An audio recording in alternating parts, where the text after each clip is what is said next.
Yes! Not with it at all. Now the camera and audio is perfectly synced. Oh, so you only have to do it once to sync the audio. Yeah, but Jonas... Jonas did it. No, I can finally keep that keep the clap in the editor. Those are all good claps. Like perfect medium level sound, you know? Yes. Alright, so as you can see, we have not one, but two guests here with us today. Let's count them. 1, 2 new guests on the podcast. So, I have a question for y'all. What is the mindset, like, Wow. of when you step outside your house today, what made you decide what color shirt you're gonna wear? Oh. Because this is an international podcast. This is like a so what you wear matters. Yep. Well, first things first, I didn't step out of the house until about an hour ago. That's This is my impressive. first steps out of the house. Did the sun hurt? The sun was beating down, but there was a good amount of breeze, so it kind of like counteracted the sun's rays. But I think I have a rotation of 5 shirts that are like my primary shirts, and this is one of them.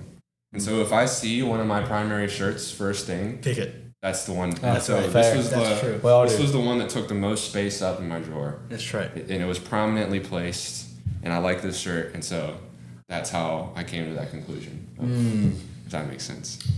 That's cute. But I don't That's know what cute. you all That's right. philosophy is, but- That's what you're supposed to have. Just a rotation of 5 shirts. Yeah. What more do you need? Exactly. I've got like 25. Like, but you I only wear five. wear those 5. I only wear 5. Oh, there it goes. What about you, Emma? I knew I was going to be wearing black pants today, so that allowed me to wear a shirt that didn't really match with my other pants that I have. Oh. Because my other pants are like green or yellow, and so wearing a pink shirt with those colored pants is kind of odd. So I was Green like, and yellow is oh, weird with black. There's a whole song about black and yellow. yeah, Green. That's fair. But no, it'd be pink. It'd be pink and yellow. They're like the wicked. So yeah. Wicked. Oh yeah. Yeah, got green and pink. Yeah, Green and alphabet Oh, and I'm Kura. the witch or whatever. So- I haven't seen it. Yeah. Yeah. It's Sorry. cute. Wizard of Oz. That's the Wizard of Oz. Yeah. So Alright. then this one was at the front. So That's sweet. Well, What about you? oh, me? Philosophies. I just What even is that? Okay. yeah. I like No, that. I was just because I was just wow. You were just yes. I'm not supposed to be out of uniform, but I just wanted to. So I was like, wait, Well, wait. we have to be out of uniform for the podcast. That's true. And breaking the rules. But I was like outside all day. But I was like, if anyone asks me why you out of uniform, at least I want to look nice in it. So I put That's on fair. a polo shirt and the jeans. Yeah. Yeah. That's good. Yeah. I like it. Thank you. What about you? It's Evan? good philosophy. Oh, so me, it's kind of a longer story. I changed to get to the podcast, to go set up the podcast early, but I got a text saying I need. not set up the podcast early. I didn't. I got a text saying to asking me if I was going to pick up my blue blouse. Blue blouse is a uniform, kit uniform. I did not know I had to pick it up because we have to turn it in before the school year ends, and I don't need it any time before the school year ends. So I thought I was just going to leave it, and then they texted me. So I was like, oh crap, and I ran there, got my blue blouse, came back, put it up. But to go outside of the dorm, I had to be in uniform, like you said. And so this shirt is not like a uniform shirt, but it's around the same color. So it fit, so I didn't have to take it off when I took off the OCP blouse. So I thought it was the most efficient way to... Oh, you didn't Wow. have to pick up. We'll just text people. Like, you didn't have to pick up the uniform at all. I just remember what we're just talking about. Anyways, cue the intro. What? We got Kevin And Evan. to tell you what's big. Welcome to That's Big Podcast.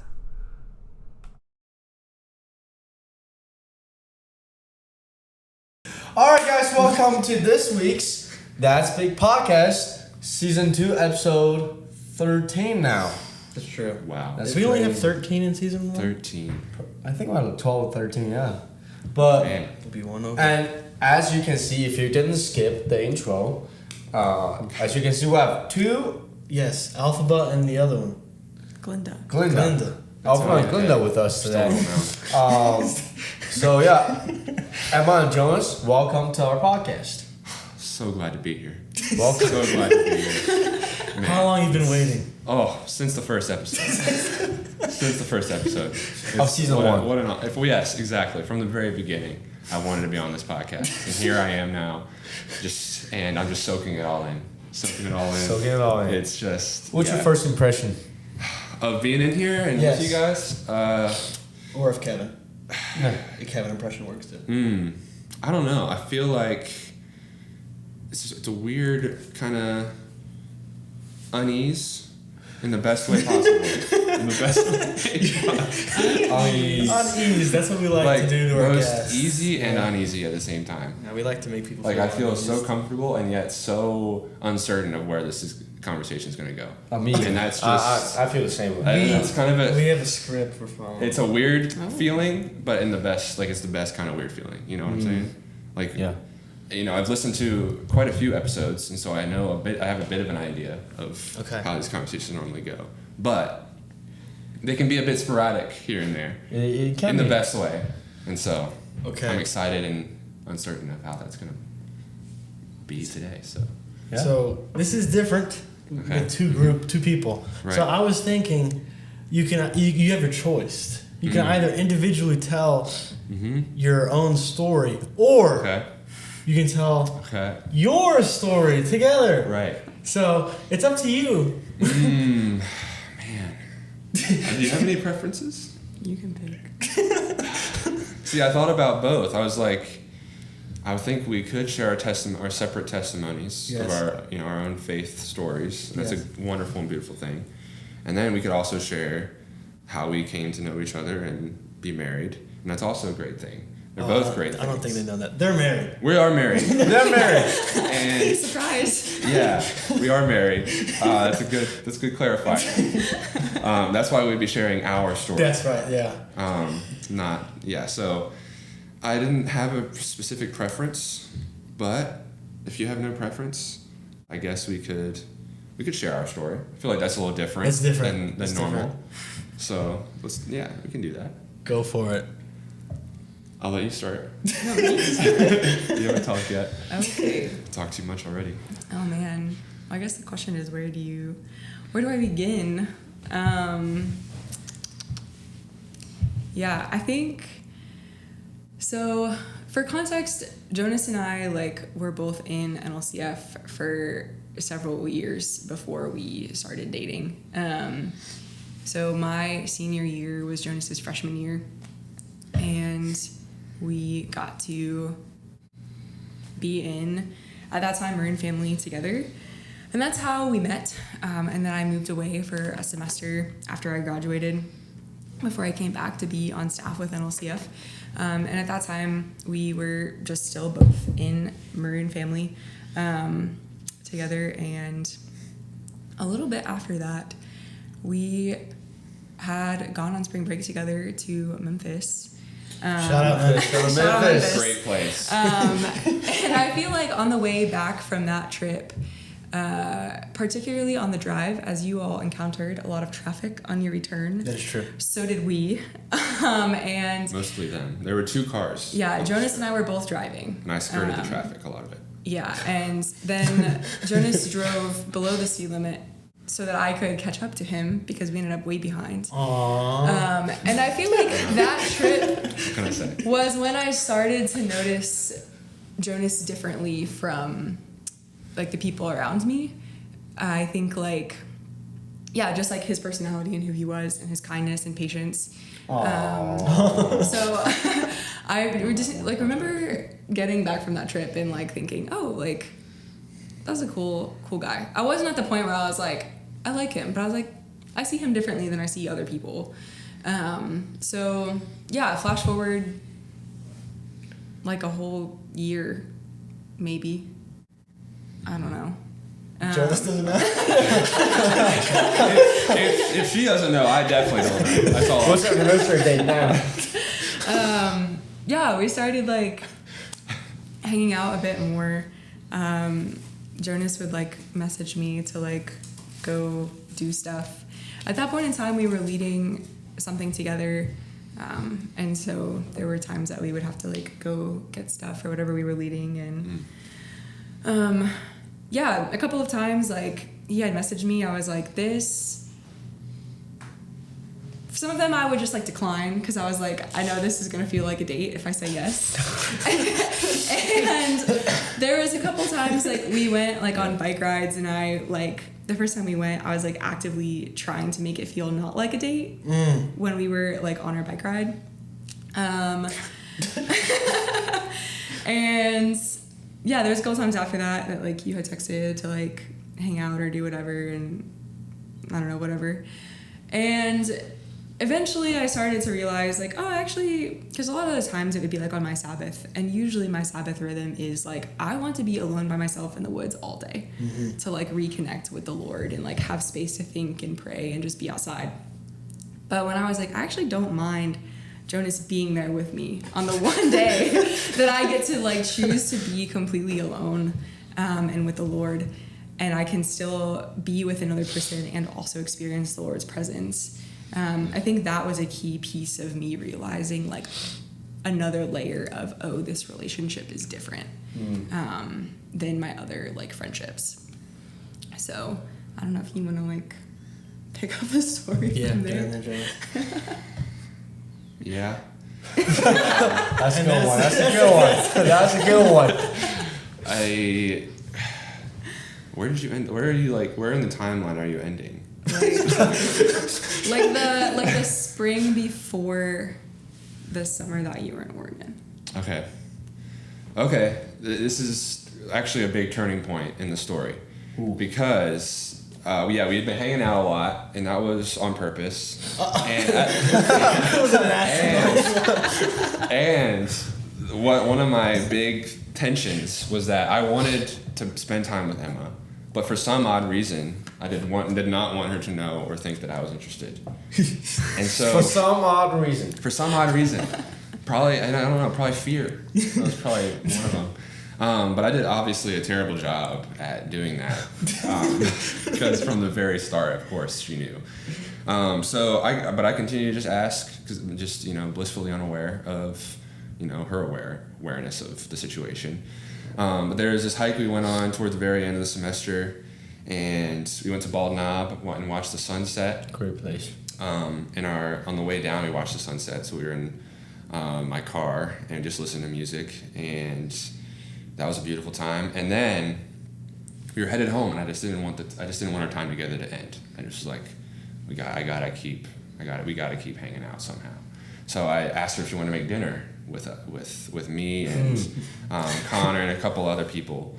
And so I got her to stay a little longer. Connor is my brother. Connor is her brother and one of my best friends. And so we made dinner together, and then had a wonderful time, all of us together. And so I ended up driving her home. And this was probably the last time I was going to see her before the summer. And so I was a little sad, a little down. Oh, that's sad. And so Connor came with us too, which I didn't really like. He was like, Come on, Connor. Connor, come on. Like, all right, I guess you can come.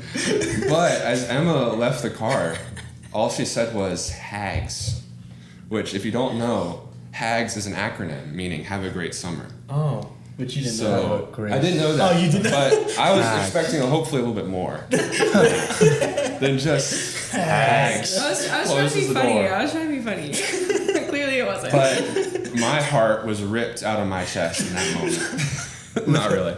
It was just a little upsetting.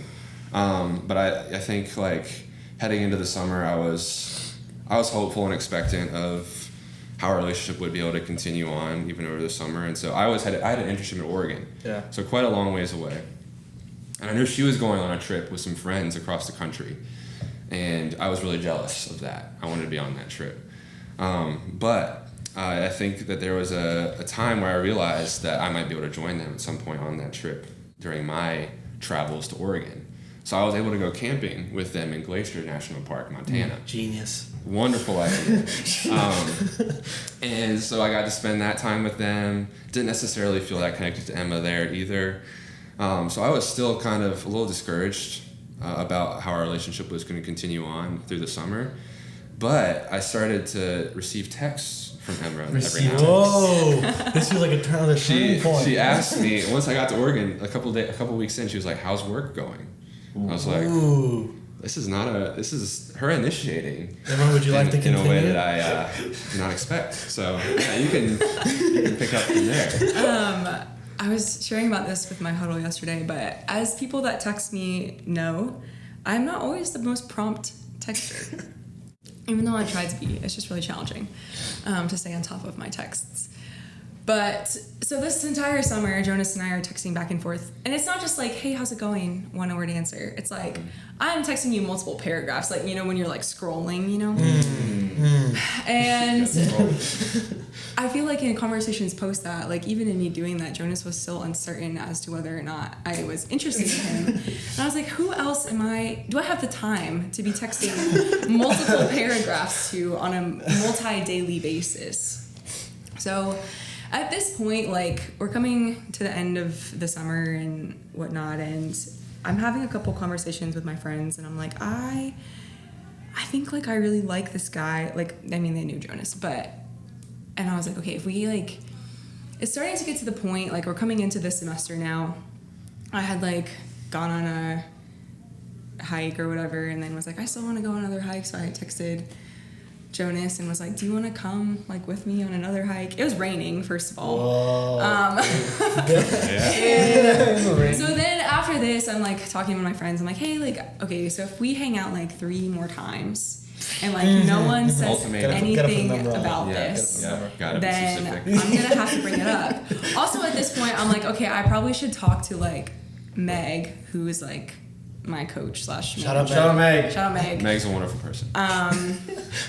About this, because not only is it like good to get like wise counsel, but also at that point I was on staff and Jonas was still a student, and so then I was like, Yeah. that's kind of weird.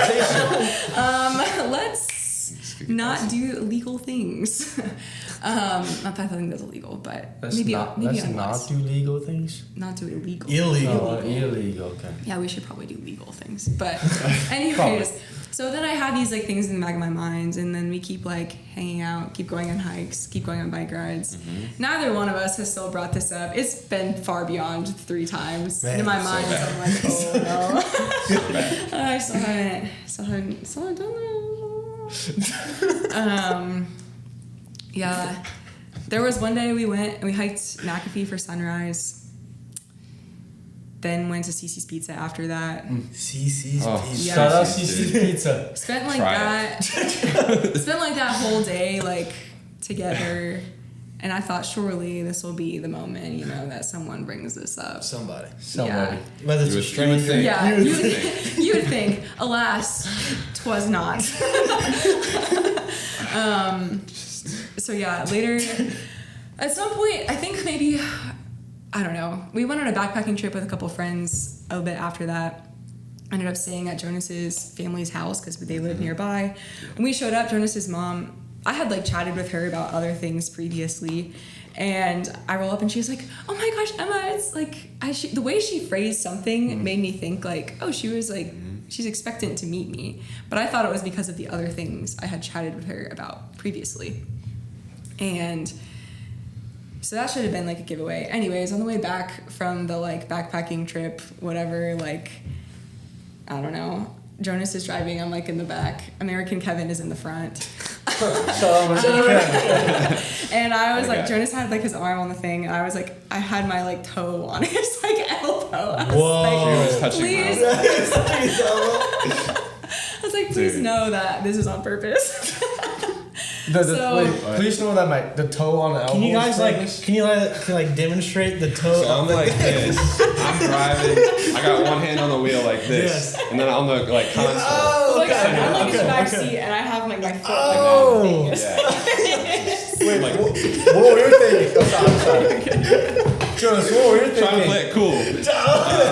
I was like, dude, in every situation where it was possible for me to think that Emma was dating me. It was actually blatantly obvious that she was.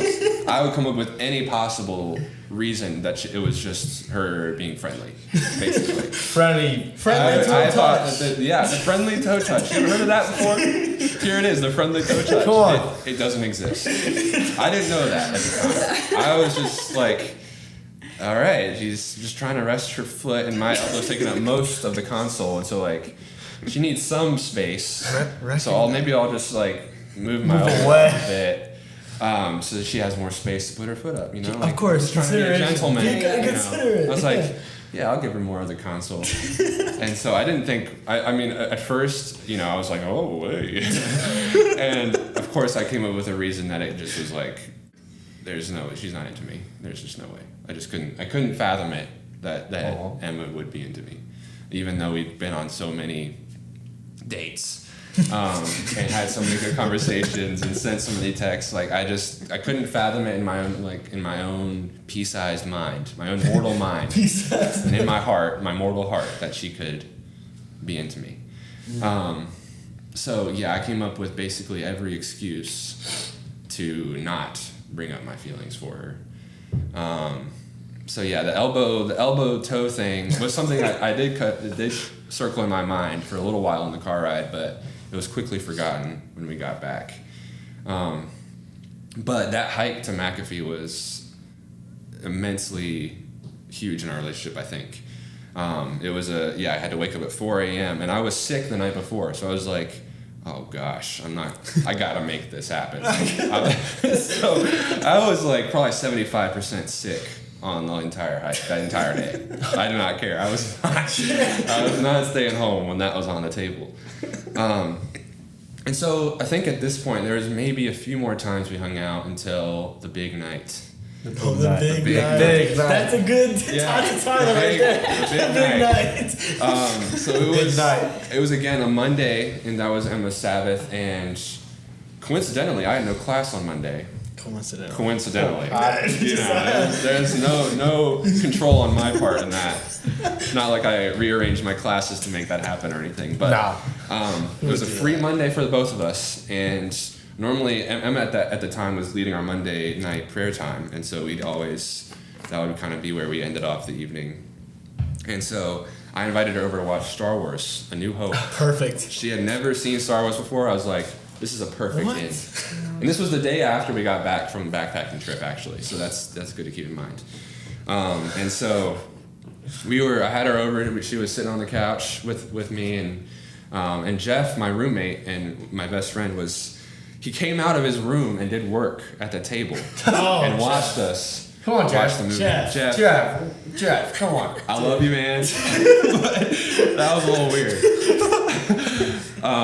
But I think he was curious because, I mean, I've talked with him about Emma before, and so of course he's curious about me having Emma over for a movie. Like that's pretty. That's big. That's big. And so, and then I was like, all right, maybe we'll go on a little walk. Emma was like, you want to go on a walk? And so we were like, yeah, let's go on a walk for prayer time. And so Jeff followed. Jeff did not follow. He's in the bushes. But we had a great night at prayer. Kevin was there, and one other guy was there. And it was cold. It was a chilly night up there at the hill. And so we were like bundled up, like all scrunched together, and Emma was next to me, coincidentally. And so after the prayer time, everyone had kind of left, and I think Kevin also had a bit of an idea of my feelings for Emma, and so he gracefully got up and left Emma and I there alone. And so Emma and I chatted for like another hour. And we had a great conversation, a wonderful conversation. And in that moment, I was like really wrestling with God of like, this is the moment. And I'd been praying for months that God would just show me the right moment. And he showed me time and time again, probably the correct moment. And so faithfully and wonderfully, God provided the most obvious, tangible moment for me to realize that Emma was into me as she laid her head on my shoulder. Wow.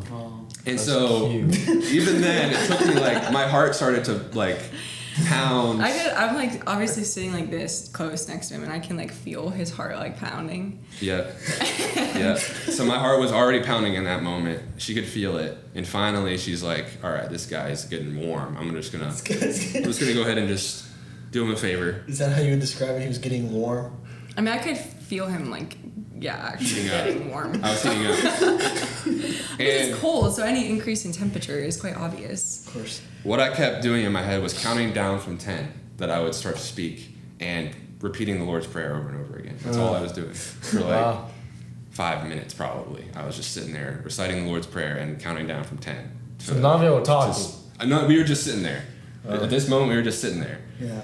5 minutes. So awkward silence. This is like the definition of awkward silence. And finally, I don't even remember what I said, but I started speaking, and the words just kind of flew out from my mouth. Do you remember what he said? Something along the lines of, like, I mean, he essentially like more like formally asked me out, but then also was like I know like I had driven him there, and so he was like, if that's like not cool, I can just get Jeff to come pick me up. Like, you don't have to then drive me home. I had to hedge a little bit, just in case. Save some face. Save myself. Safety plan. It makes sense. I need to just.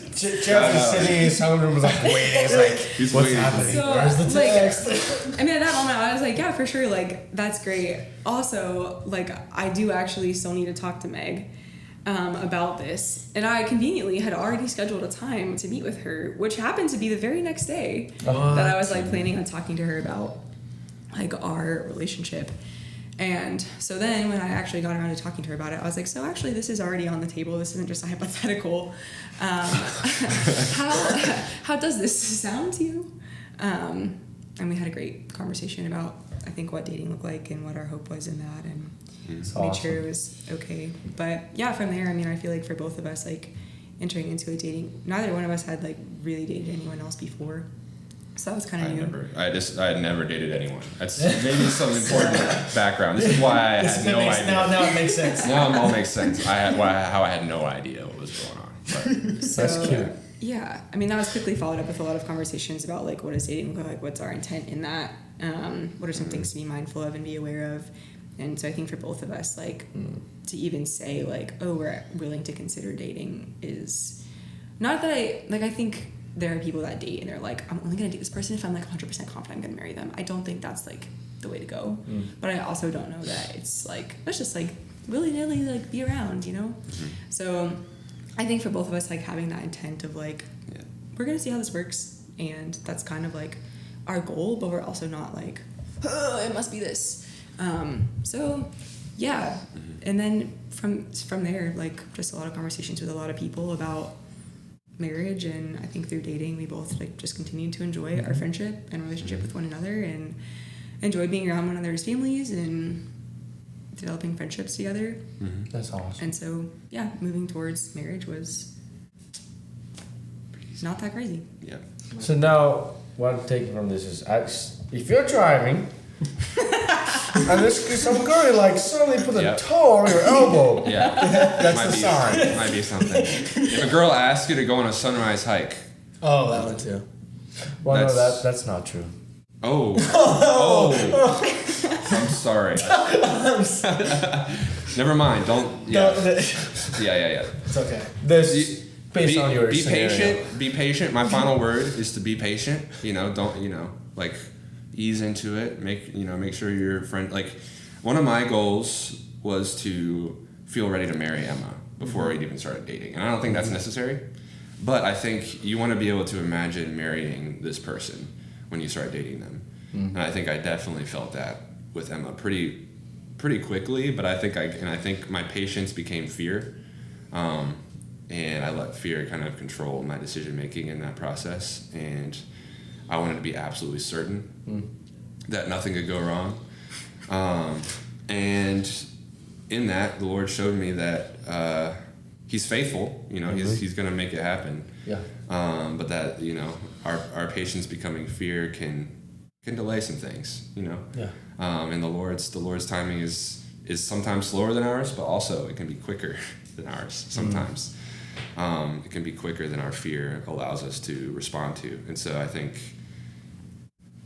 patience, but don't let fear control your actions and motives and how you go about relationships and that kind of thing. So I learned a lot in the process, and God definitely provided something that I will, like, one of the greatest gifts I've ever received from him ever. And it's just, I think it's just really crazy to recount how easy he made it. I think it was hard at times, but like at the end of the day, he was like, nah, you need to marry this person. So he made it blatantly obvious that this was the person I was supposed to marry. So That's awesome. yeah. Big. Yeah. Go No, go ahead. No, go ahead. I was just gonna say how many days till a year. Oh, come on, Jonas. Jonas, 30. you're up. Jonas, come on. I had it. I literally had it. I was gonna say it. 30. Okay, 30. 30. 30. Yeah. No, that's May big. 31st. Good job. Yeah. May 31st, 2025 is when we got married. That's cute. Well, I have a gift for y'all.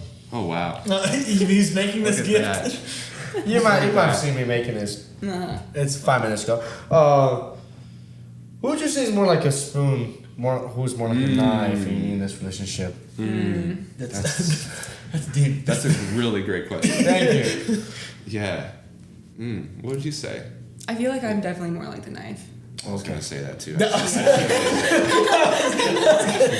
And you might wonder, because most of the time, it's missing something. It's missing the fork, Right. Where's the fork? right? Like here you go. when you open a pack of like whatever.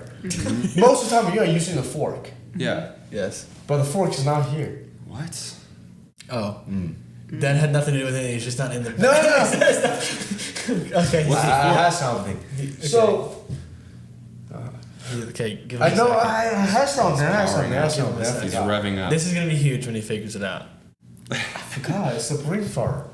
I was thinking the whole time. I was like, this is gonna be huge when I Spork. say it. It's about a spork?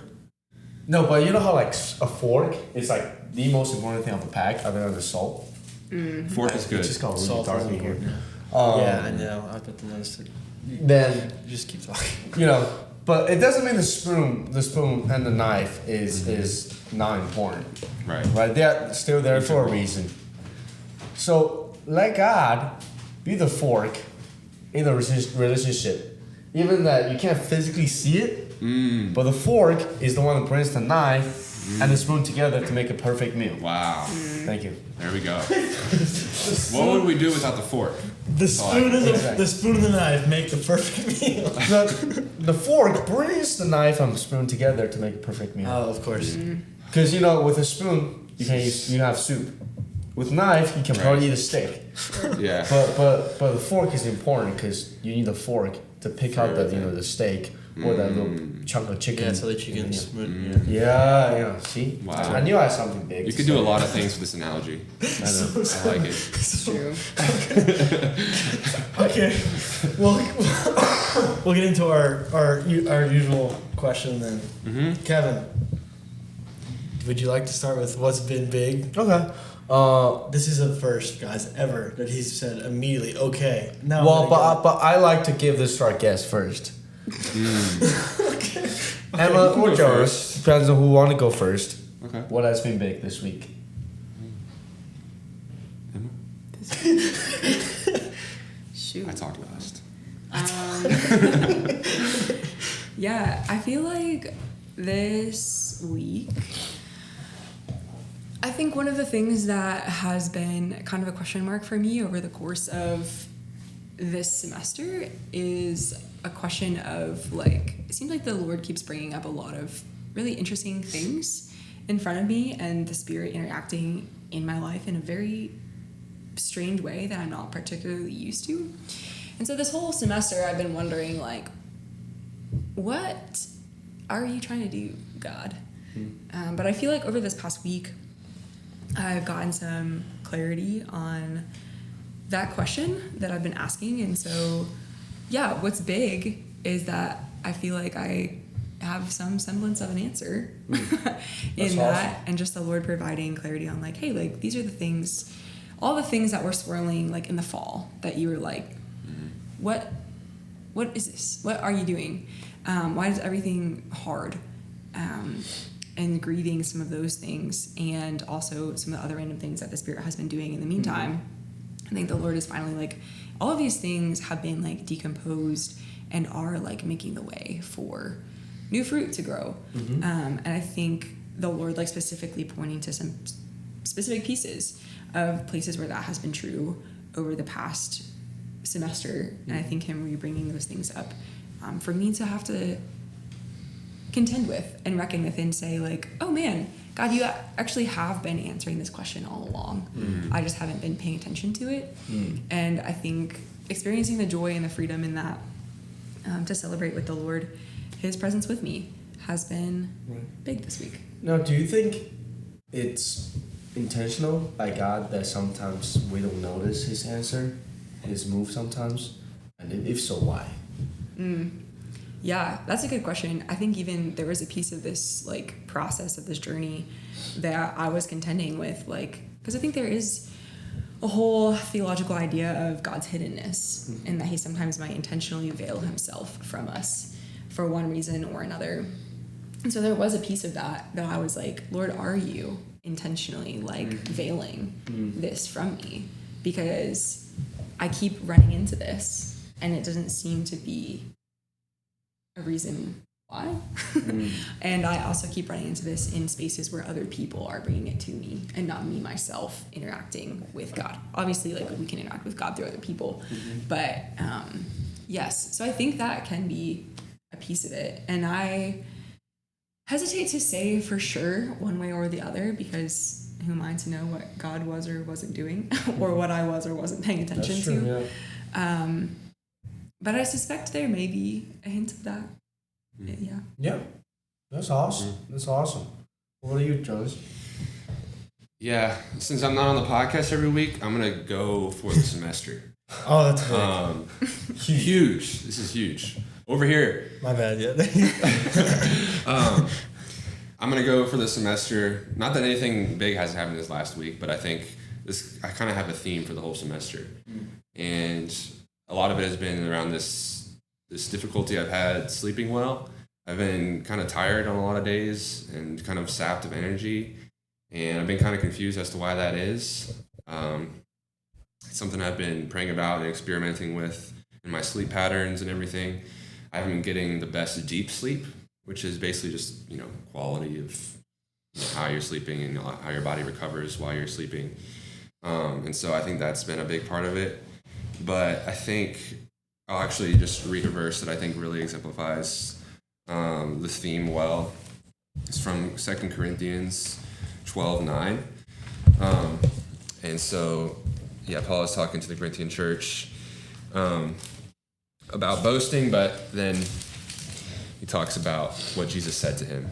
Jesus said, "My grace is sufficient for you, for my power is made perfect in weakness. Therefore, I will boast all the more gladly of my weaknesses, so that the power of Christ may rest upon me. For the sake of Christ, then, I am content with my weaknesses, insults, hardships, persecutions, and calamities. For when I am weak, then I am strong." So again, that's not Jesus talking. Actually, that's Paul talking about Jesus. But this idea that Christ's power is made perfect in our own weakness. And I think a lot of times I use my tiredness this semester as an excuse to bow out of things that God was calling me to do, especially in missional spaces. I think that's one thing I've really been trying to emphasize this semester is being present in places on campus. I've been in the gym a lot, like on the basketball courts. That's kind of where I like to be missional because I love the sport, and I think it's a nice casual area to meet people. And I've met a lot of great people. But I remember this one week where I was really feeling tired, really feeling it. Like this was probably the bottom of my dip in tiredness. And so I think I was just finding it tough to relate to God and see God's power in what I was doing. And so I was feeling just kind of discouraged, and I just asked God, like, God, show me what you're doing in the midst of my weakness and tiredness. And throughout that week, I was able to make a group chat with some guys that I played basketball with, which had never happened before. These two Mormon missionaries came by my house, stopped by, and asked if I could chat with them, and we ended up chatting a couple times. I was able to chat with a guy that's completely new to the faith and is kind of searching and longing for something more, and doesn't really know God at all, but just has a lot of questions. And so in the span of a week, God showed me all of these different ways that he wants me to bless those around him, bless his kingdom, while I was still working through my own stuff, still working through my own tiredness and weakness and struggle to even follow God myself. He was showing me all these ways to follow him and be faithful to, the path he's put me on. And so I think it's been, and he's also a lot like also brought me out of my tiredness a little bit. Like I started to sleep a lot better recently and starting to feel more energized and passionate for the things that I'm doing. And so I think it was kind of a cool span of time where he kind of brought me through the wilderness of my own struggle and pain and showed me that even in the midst of my walk through the forest alone, that there are still things for me to be doing in that time. And so, it's really cool. I mean, I think that's awesome. That kind of shows me like how perfect God plans is. Like when you made that group chat, probably didn't think much of it. Just a group chat. Yeah. But you ended up chatting with that guy. Yeah. Now, whether that led him closer to God or not, I don't know. But that for sure planted a seed for him. Yeah. And I think that's awesome. Yeah. Seed and then let God do the rest. Exactly. Yeah. Speaking of seeds. Oh. I have another question though. Okay, go for it. Well, but speaking of seeds, so fine, I'll go with this. So, this is gonna be what's big for me. So, a few episodes ago, I think it was with Trenton or Bola, I can't remember. I think it was Ian? I think it was Trent. Trenton. I wanna say One Trent. with the folk. Shout out Trent.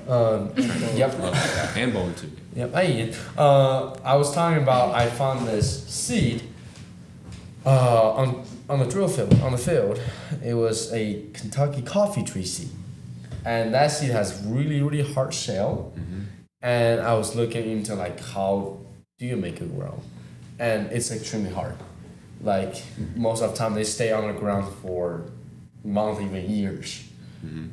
If you don't like, do it yourself, you have to like freeze it, then soak in boiling water for a while. So I was like, why not? I'm gonna try. I have time. So almost every day, I put that thing go from freezer to a pot of boiling water. Now freezer, a pot of boiling water. Nothing was happening. Nothing was happening. I was like, this thing is just a rock at this point. Tough nut to crack right there. I know. So that was like a month later. I was like, you know what? Let me take a knife and drill a hole into it. So I did. I took a knife and drilled a hole into it. And because I couldn't really see, I even drilled part of the seed. I was like, I pretty much just ruined it. But you know what? Let me just pretend that didn't happen. I just put it in the water. And a week later, it sprouted. Wow. I was like, dang. Whoa, that's awesome. Yeah. Then I put it here, then it's in front of my desk. And it's like the third day the leaves start growing, which is really awesome.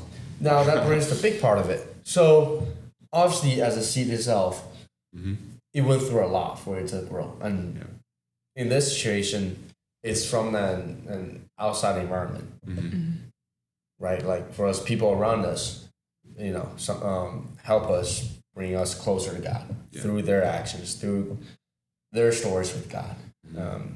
But the point is, now it's grown.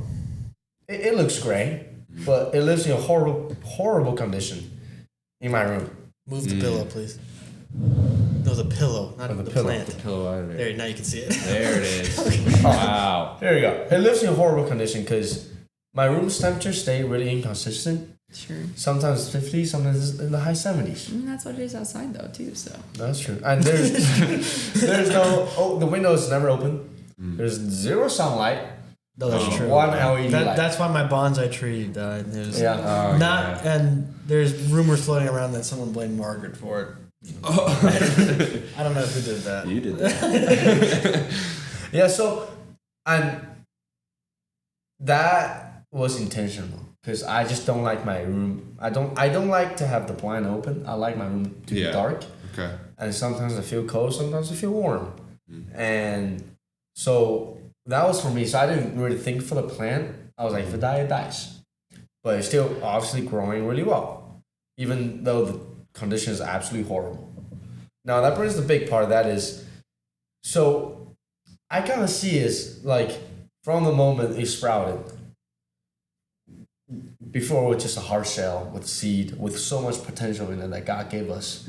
Now through the outside environment, through God, it sprouted. Yep. Kind of marks the moment that we get baptized, we start following Christ. Now, as our faith grows, like we talked about it several times, like as our faith grows, it doesn't mean it's just gonna be life's just gonna be perfect. Right. There's still gonna be a lot of hardness. Yeah. Like my room, absolutely terrible. but look at it, it's still growing strong, and you know, I don't think it's dying anytime soon. That's so good. Yeah, so that just kind of serves as a reminder to me, especially for the past few weeks, is like life is still gonna get hard. Because you know, past few weeks I went through like a season of just being super impatient, and it's like kind of like you said, like struggling to see where God is. But that thing's sitting in front of me every day, and I really think God is there right now in front of me, showing me that life's gonna be hard. Yeah. But look at the plant. Even through the hard environment, I made it grow. Yeah. And I made it grow healthily. And if he's gonna take care of a plant, he's gonna take care of me, and he's gonna take care of all of us. Yeah. So yeah. Man, that's good. Yeah, that's like the same idea that's presented in Matthew 26. Yep. So Exactly. right on. That's cool that you have a physical What? reminder of that. Matthew 6? 26. 26. 26. Oh, sorry. My bad. Okay. See, now I'm gonna take this to Memphis with me this summer. Oh, Let's see what happens. there you go. Do you have a repotting plan? Nah. Okay. If it grow out of it, I mean, it's a tree. That's my point. That's why I was like, do you I mean, you see those like saplings they sell at Home Depot, and the tree is like 5 feet tall, but the root ball is only about a foot in diameter. So I feel like you've got some margin there. We'll see. Let's see. Yeah. I'll take care of it. There's mold growing in the dirt, by the way. So I I want to clean that out. Yeah. Get that out of there. I have Let's some. put some bleach in it. We'll see. Maybe not bleach. Yeah, Evan, what about you? Okay, so the first time, do you remember the whole peanut debacle story of me eating a cookie and me almost dying? Yeah. Yes. So that was the first attempt at going downtown to evangelize, and it didn't happen because I ate a peanut butter cookie. Since then, there have been 2 times downtown doing this. I've done it with Ian. Shout out Ian. Oh, yeah. And the first time with Barrett. Shout out Barrett. Oh, Barrett, what a guy. Some all-stars right there. But yeah, so the second time we went, which was last Friday, so a week ago, I thought it went really well, better than our first time. And there was just 4 people we talked to, so I talked about them. One of them, name was Gabby. Shout out Gabby. She said she would listen. She's a wildlife conservation major or something. The same major as Ian, and she was saying something about how it's the best major, college, whatever. I disagree, but Ian said it was a whole thing. But yes, she's a senior graduating, and it's a big move. So we talked to her about that and the big things that's happening with her. We talked to this girl named Vanessa, a former cadet who dropped, former Marine ROTC. But yes, her story's good. She was trying to get connected with community. Awesome. So pray for her. Jason was fun. My transition for him. So we were talking about transition to the gospel. I was talking like, what is he doing? He was going to Benny's, and I was like, why are you going to Benny's? Pizza, it's awesome. triangle. And I was like, dude, speaking of triangles. Wow. Have you heard of Trinity? What a transition. Okay. Pizza, awesome. Triangles. Yeah, I was like, but yes, I talked to Jason, shared the gospel with him, so pray for Jason. And then the last one was Mark. Mark was out there looking for, he graduates this year as well, and he was looking to talk to the officers downtown because it was something he was interested in. So I got to talk to him, and he was exploring, and he didn't really settle on anyone. But it was cool talking to him and hearing his thoughts on what he didn't know about the Bible. So those were the biggest 4 conversations. Shout out Gabby, Vanessa, Mark, and Jason. Big Nations. Shout out. Pray for these. We're praying for you. Pray for these 4. 100%. But yes, that was what was big this past week. Question: How do you prepare yourself How do I prepare myself? for that time? For Good when question. you're Good going question. Out there downtown? So, Ian typically sets them up. Ian does not tell me. He basically sits there and goes, "All right, everyone, we're going." I was like, "Okay." I don't know it typically about the day of, and so I'm just like, "Okay, we're going in." The first time I was pretty nervous. That day wasn't a good day, and I was like, "Oh, okay." I was just behind the camera for that one. We didn't actually record, but we had a camera. The second time, I was more excited, and my thoughts were like, this, I was kind of just more being comfortable with, it's not really about me. It's just, Enum. hashtag Enum. But just going out, spreading the gospel. I don't know. It was just taking any focus off of me. Like, typically when I do, it opens up pretty well. Not to worry about it, but like, just be there for people. Less of like, necessarily, I think the first time I was more of like preach. Second time was more like just be there care about people, and then try to angle it towards talking about the Bible. But that was good. The transition was good. So I think I actually have it.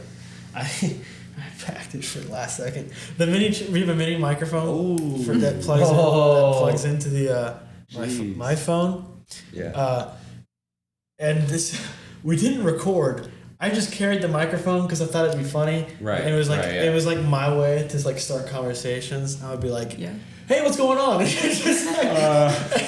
And they'd be like, "Oh my gosh, you're recording?" I was like, "No, I'm just doing this for fun." Right. And it sounds like a bad idea, but it worked really well. So it was kind of helpful because I would just fidget with it while I was talking. Right. So we went in there with a mini microphone and just got into my more fun, energetic side. What do you think is your biggest, like, let's say the 4 big conversations you had, what's your biggest takeaway from it? At least for mine, more people are open to hearing about it than I thought. From the first time that we went out, they were kind of shut, like, whatever, we didn't want to talk. The second time, I guess it was more like the fun, just wanted to talk approach. Then when you brought it up, it was like, basically one of my bigger transitions was like, have you heard of That's Big before? And first I haven't, but mainly because I just wanted to ask them the question, like, what's the big things that God is doing in your life? And that would go into something bigger. I like that. Yeah. I was like, man, this is a really helpful thing to have as a transition. Yeah. Transition. So at least coming away is when you go out with a sense of just wanting to know about people, like know what's going on with them. Yeah. I think they're more open and receptive to having a conversation. Yeah, because I think, like, I like that question. It's like, what do you think that's big God is doing in life? Because sometimes you say, have you heard about Jesus Christ? It's like, gonna get turned right like, no. But then if you ask, what's big that God is doing in your life, then you think, I might not care about God, but there's something cool in my life I can share with you. Yeah. And that's a great approach. Yeah, 100%. I think even you, Evan, vocalizing the difference between your own mindset and posture between the first time and the second time you went, because you said like, oh, the first time we went, I felt like more preaching. The second time was like, oh, I'm just trying to be curious about people. And I think even when we look at the way Jesus engaged with folks in Scripture, he's asking questions pretty much the entire time he's talking to people. He's not really answering them. He's occasionally preaching to people, but most of the time he's just asking questions. And so I think even you highlighting your own experience of, oh, yeah, I realized that being curious and relational with people with a lean of, oh yeah, I'm gonna like lend this conversation more towards the Lord, like is really cool. Yeah, I guess like if you were to tell someone who is new to the faith, who is excited to tell people about it, to evangelize, what would be the first few things that you'd tell them? The first few things. Okay, well, I think thinking back to one conversation I had was going back to how do we react to the gospel? What do we do as a response? And like what is coming into our minds from the world. And so the verse, I was on my mind the second time just because I was memorizing it. It was 1 John 2:16. It's for everything in the world, for all that is in the world, desires of the flesh, desires of the eyes, and the pride of life is not from the Father, but is from the world. And so I was trying to point to like our natural, like what we're inclined to is not here for us, but we're looking for something greater from the Father. But it's not. You're not alone. There is a hope in this, and so the other verse I think which is easy to always share is Romans 6:23. For the wages of sin is death, but the free gift of God is eternal life in Christ Jesus. And so I think one points to like the things we see outside, or what's coming in us from the world, and the other was being like where our hope is after that. And so sharing, there is a God. Not much. There's nothing that you're doing your own self. It was one of them was talking with Mark about like you're not working towards your own saving your own self, but it's a free gift that we just accept. And when we accept it, we want to walk in His ways and not in the ways of the world, the pride, lust of the eyes, lust of the flesh, and the pride of life. And so those are two I was sharing then. It probably switched the day of, like at least the verse I would share, but that was my mind then. Yeah, that's good. I like it. Yeah, and I do think the posture of asking questions is most important. So yeah, it's good. Yeah, it's cool.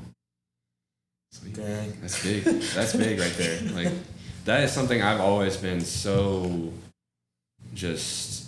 It's been something that's like has been so hard for me to enter into that space of going downtown, especially. Like that is a daunting and challenging place to be in. But when you come to the conclusion and realize that you're just being a curious and loving person, that is why you're there. You're trying to love people in the best way that you can.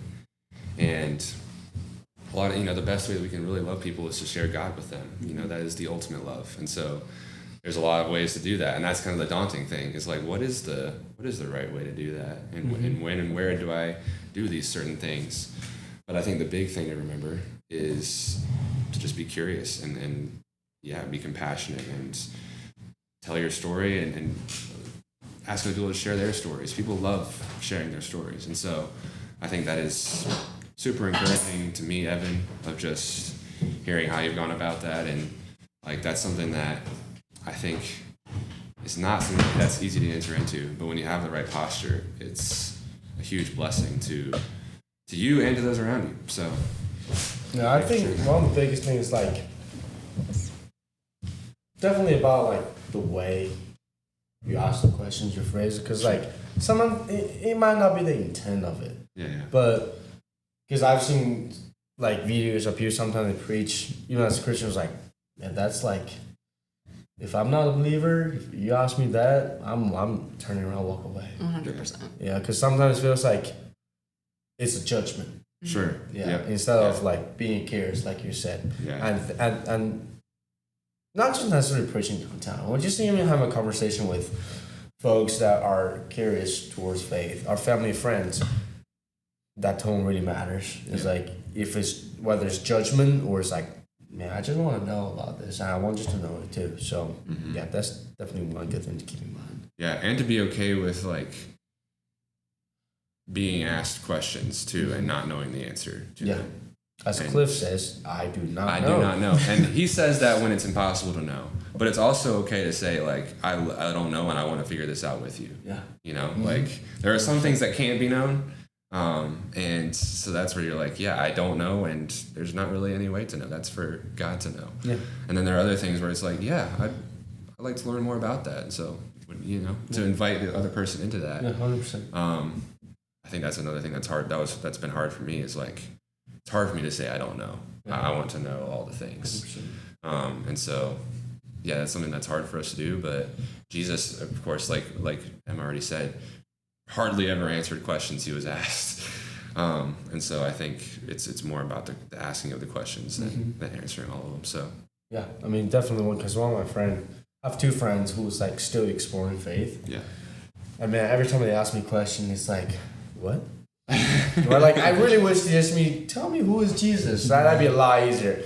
But they always ask the question that's like things that we still wrestle with free will, God's plan, evil, and all those things. And I do agree with you. There's power in saying I do not know. Yeah. And especially the part of the sense of like sending out an invitation, like, hey, look, dude, I've been following Christ for this long, but it doesn't mean I'm better than you. Not at all, right? Yeah. Like, I still don't know everything. I still don't know a lot of things. And let's figure this out together. Yeah. And that part of invitation, I think, is what really brings people to our community. For sure. Yeah, that's good. Oh, man. It's big stuff. Yes. We don't have a lot of time, do we? You gotta leave, don't you? Okay, dude. Well, I have one more question for okay, you. You can. So, quick round. Folks who listen to the podcast know that Kevin loves to give dating advice. But now we got a married couple here for the first time on a pod. First time ever. So what is your advice to our listeners as someone, either college students or whatever, or folks from the Hitchman Kingdom of Jordan? Is it, at least my takeaway from the original story is if a toe touches you. If a toe touches you, it depends on the context. Sometimes it's unintentional and it's normally easy to tell if it's unintentional, but if it seems like it could even possibly be intentional, you might want to lock that. Okay. That's not my final. That's not my final advice. Still, if that happens, I take note of it. But yeah, I'll let you go first. I think my biggest piece of advice would be to, I mean, this feels a bit trite and perhaps commonplace advice, but to truly like observe and know this person that you're trying to date as a friend, which I think in some contexts is quite difficult if you don't really share any spaces with that person. But I think to know, there's that one quote, oh gosh, I forget who said it, I feel like I should know, that talks about like when you are like pursuing like marriage, essentially, you are drawn to someone who like your souls like are like friends in a way that is like not as common. And that's a total bad paraphrase of the quote. But essentially that's the concept. And so it's like, if you can't really see yourself being friends with this person or being friends with their friends, then choosing to pursue a relationship where you're working through a lot of difficult things together is not going to be very fun, because the things that are supposed to be fun aren't going to be fun either. So yeah, that'd be my advice. Squirrel, let's go. Yeah, I would say something along the same lines. Date your friends. Date your friends. Don't date your friends. Date your friends. Don't date your friends. Date your friends. Don't date your friends. Date your girlfriend or boyfriend, whoever it might be. But you know, like, they're your friend as well. And I think another thing that was big for me is how I invited the Lord into my longing to be with Emma. I think that was kind of something that was hard for me to do for a little while. It's like kind of hard for me to talk to God about my relationship, and I'm not like my longing to be with Emma. I'm not sure why.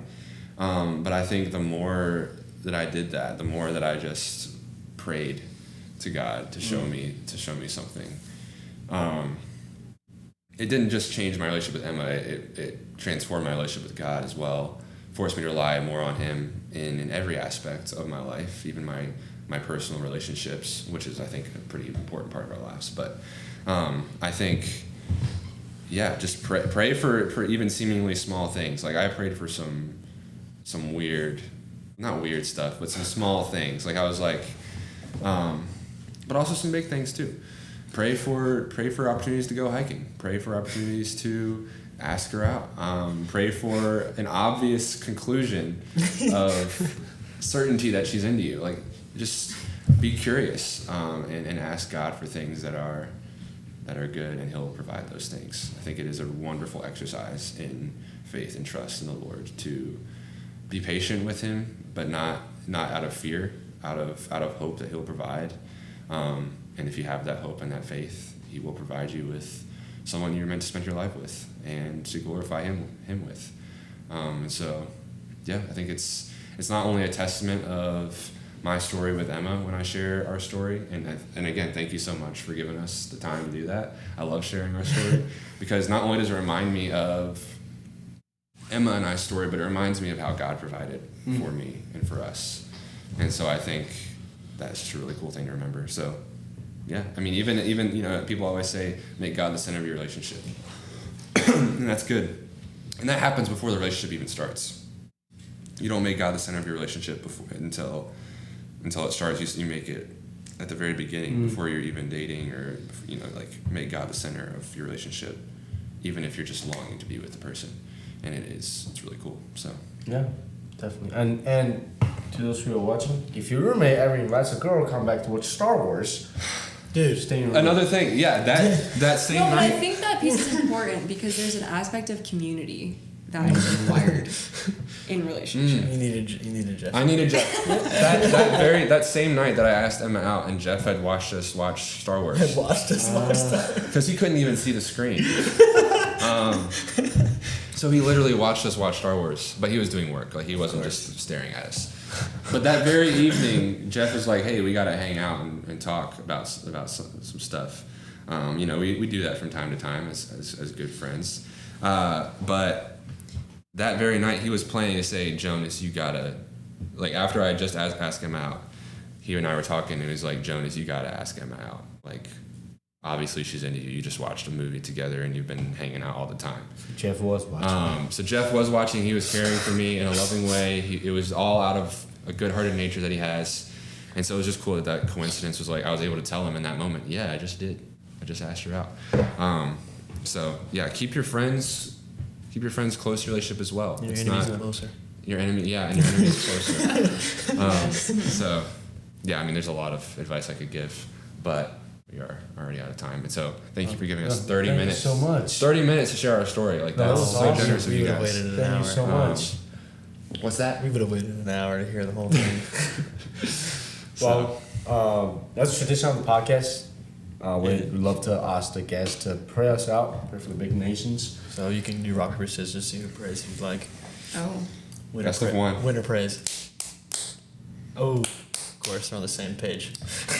All right, Emma. All right, I'm praying. Yeah, Spirit, we invite you into our lives even more deeply. Would your presence be with us as we go throughout, for those of us who are here in Blacksburg, the remaining week and a half of the semester. Lord, we thank you for the ways that you provide for us. We thank you for the prayers that you answer, Lord, but we also continue to ask for patience, continue to ask for wisdom, for the prayers that we don't see you answer, that we might be able to lament those with you and with community. And Lord, we thank you for Big Nations. We thank you for community, both locally and across the globe, as people who can gather around you and praise your name. Lord, we praise you. We praise you for the fact that we can proclaim the gospel and to know its truth and to be able to keep you at the center of all things, because you are the creator of them. You are the one who inspires us and provides for us from our waking breath to our daily bread, as the song says. And so, yeah, Lord, we love you, and we pray that you would continue to make yourself known to us, but that we would continue to praise and worship your name as we go about our days and our lives. So, yeah, Jesus, we pray this in your name. Amen. Amen. All right, guys. Thank you so much for joining us. That was Thank truly you. awesome.